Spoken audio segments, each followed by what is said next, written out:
Harriet Tubman was not just an escaped slave. She was a freedom fighter, a military leader, and one of the bravest figures in American history. Born into bondage, she escaped slavery and then risked her life repeatedly to rescue others, guiding hundreds to freedom through the Underground Railroad. Her courage reshaped the fight against slavery and made her a lasting symbol of resistance, sacrifice, and unbreakable faith. Early life in slavery. Harriet Tubman was born Araminta Ross around 1822 in Dorchester County, Maryland, a state deeply tied to the slave economy.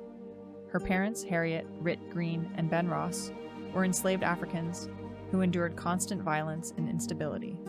From an early age, Tubman was forced into hard labor, including fieldwork and domestic service. As a child, she witnessed extreme cruelty, families torn apart, brutal whippings, and the sale of enslaved people like property. These experiences shaped her lifelong hatred of slavery. One of the most defining moments of her youth occurred when she was struck in the head by a heavy metal weight thrown by an overseer, attempting to stop another enslaved man from escaping. The injury nearly killed her and caused lifelong effects, including seizures, severe headaches, and sudden sleep spells. Rather than weakening her, this injury deepened her spiritual convictions. Tubman experienced vivid dreams and visions, which she believed were messages from God. Her faith became a guiding force in every major decision she made. Marriage and the growing desire for freedom. Around 1844, Araminta married John Tubman, a free black man. Despite her marriage, Harriet remained enslaved, and the law offered her no protection. When her enslaver died in 1849, rumors spread that she and her family would be sold farther south, a near-certain death sentence. Faced with the possibility of permanent separation from her loved ones, Harriet made a life-altering decision. She would escape. The escape from slavery in 1849, Harriet Tubman fled slavery alone, traveling nearly 100 miles north through forests, swamps, and hostile territory. Guided by the North Star and assisted by members of the Underground Railroad, she eventually reached Pennsylvania, a free state.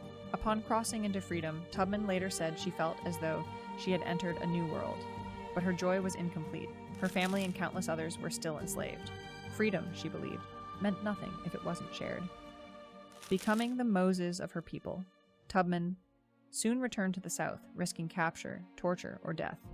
Over the next 10 to 12 years, she made at least 13 rescue missions, guiding over 70 enslaved people to freedom directly and helping many more indirectly through instructions and safe routes. She became known as Moses, a biblical reference to the leader who freed his people from bondage. Tubman was strategic and fearless.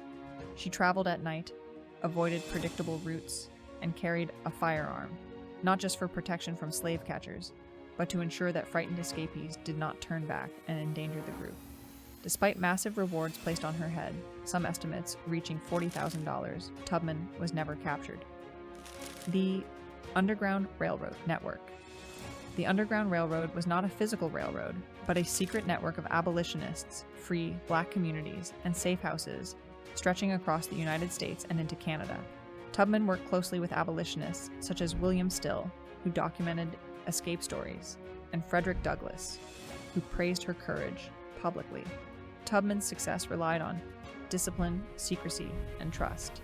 She memorized routes, studied geography, and used coded messages and spiritual songs to communicate danger or safety. Life in the North and continued struggles. Although she was legally free in the North, Tubman lived in constant danger due to the Fugitive Slave Act of 1850, which allowed escaped slaves to be captured and returned even from free states. Because of this law, Tubman often guided escapees all the way to Canada, where slavery was outlawed. Despite her heroic efforts, Tubman lived in poverty. She rarely received payment for her work and depended on donations from abolitionists. Still, she refused to stop. Harriet Tubman and the Civil War.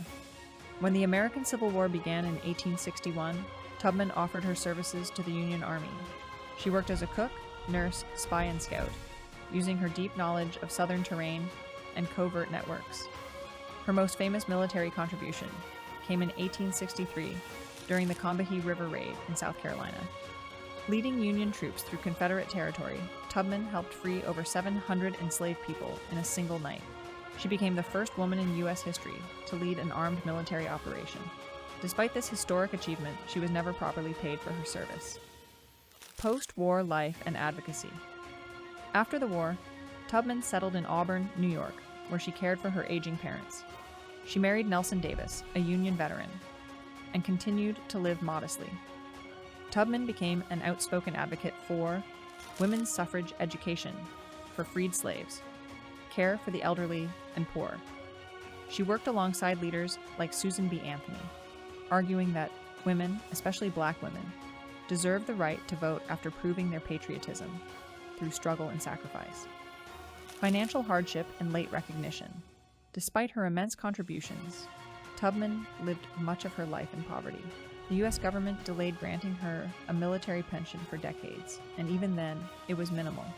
In her later years, Tubman donated land to establish the Harriet Tubman Home for the Aged, a care facility for elderly Black Americans. As her health declined, she eventually became a resident there herself. Death and legacy. Harriet Tubman died on March 10, 1913, surrounded by family and loved ones. Her last words were reportedly, "I go to prepare a place for you." She was buried with full military honors, a rare recognition for a woman, especially a formerly enslaved one. Historical impact and modern recognition. Today, Harriet Tubman is recognized as one of the greatest freedom fighters in world history. She represents courage over fear, faith over oppression, action over silence. Her legacy lives on in schools, monuments, books, films, and movements for justice. Plans have been made to feature her image on U.S. currency, symbolizing a long overdue national acknowledgement of her impact.